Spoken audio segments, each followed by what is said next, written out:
You're fat. You're too ugly. You're too dark, too light, too skinny, too big. Who do they think they are? Did I get a reaction from you? Did you get angry? Did it stir something up inside of you to cause you a reaction? Let's talk.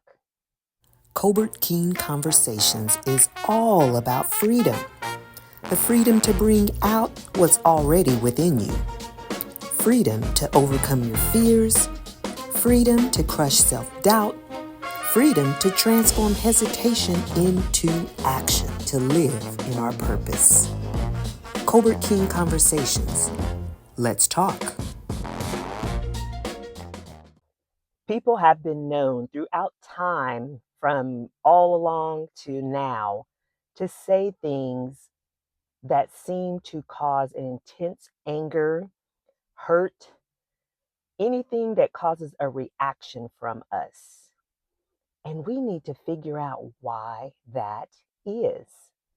Do we believe what it is that people are saying? Do we somehow resonate with that? Do we feel a connection? What do we feel that causes us to have such an intense reaction, or that causes us to feel such intense emotion? We may not even be any of those things. And no matter what it is, if somebody calls you fat, ugly, too dark, too light, too skinny, too this, too that, it doesn't even matter. What matters is how we react to that and why we're reacting to that. Is it something on some level that we are resonating with, that we feel is a truth, that we feel is the real us somewhere in there, and we're too, I won't say we're afraid, but we don't want that to actually be acknowledged, whether it's by someone else or by ourselves. Many times we might be dealing with something and it could be very much true, but to hear it out loud, how does that make you feel? What kind of reactions does that cause from you? What kind of emotions does it well up from you? Because when people talk about us, and people are going to talk about us from day one to day, however many we have, that's going to happen no matter.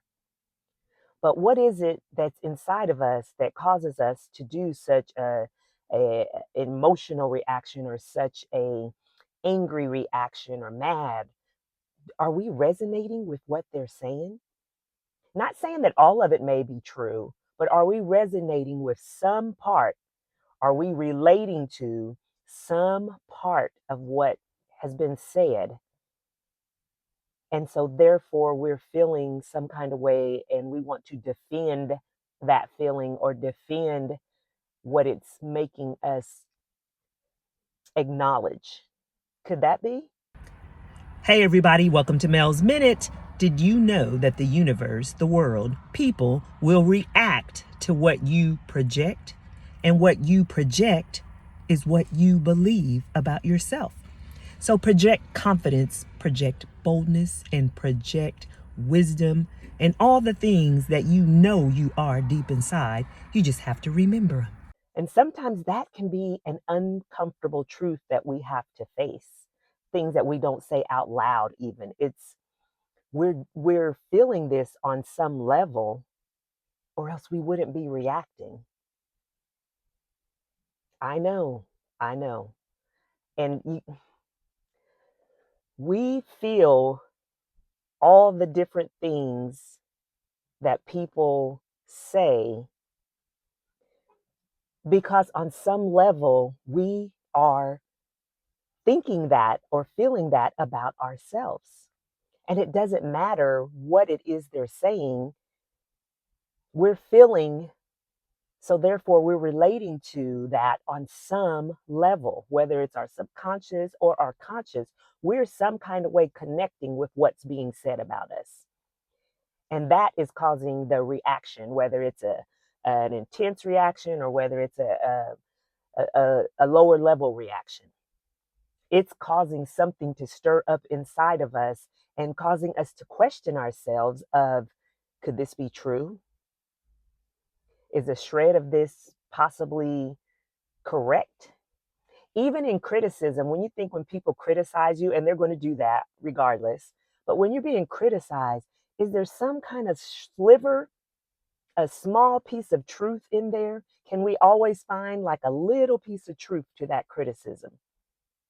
Or are we just totally immune from it? Now, I'm not talking about if someone says we are some crazy thing that somebody committed a crime or did something like that. I'm not saying that. I'm saying if somebody, who does she think she is, or who does he think he is, or he's fake or she's fake, or they forget this or forget that. That kind of criticism that resonates with us on some level because we feel a piece of that. We feel that that just might be true.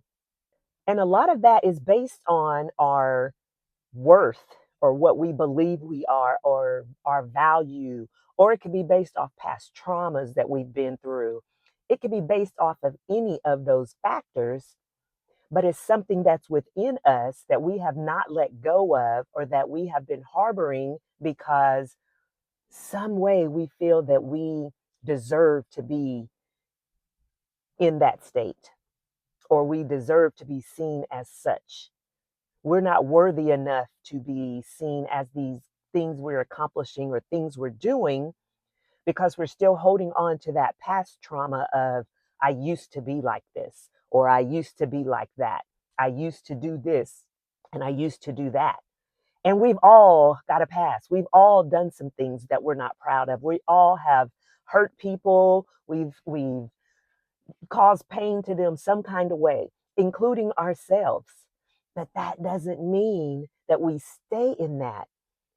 But we do stay in it because when we don't let it go, this is the thing that causes us to react when somebody says something about us.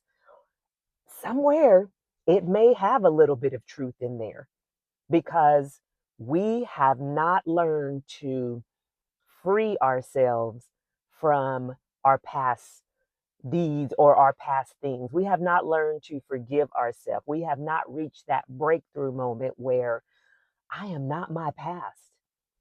You are not your past. We are not our past.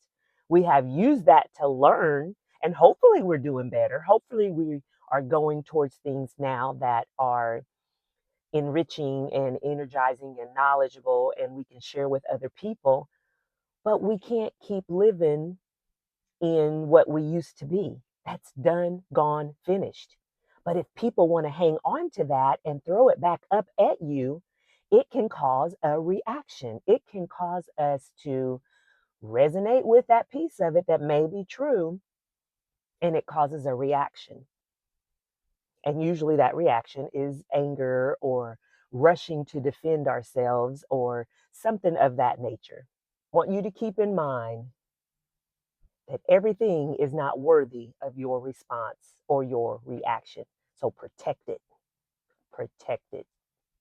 Thank you for joining Colbert Kean Conversations. And remember, take what you need and leave the rest. And you don't have to do it all today. Colbert Kean Conversations, real conversations for real life. We'll see you next Wednesday.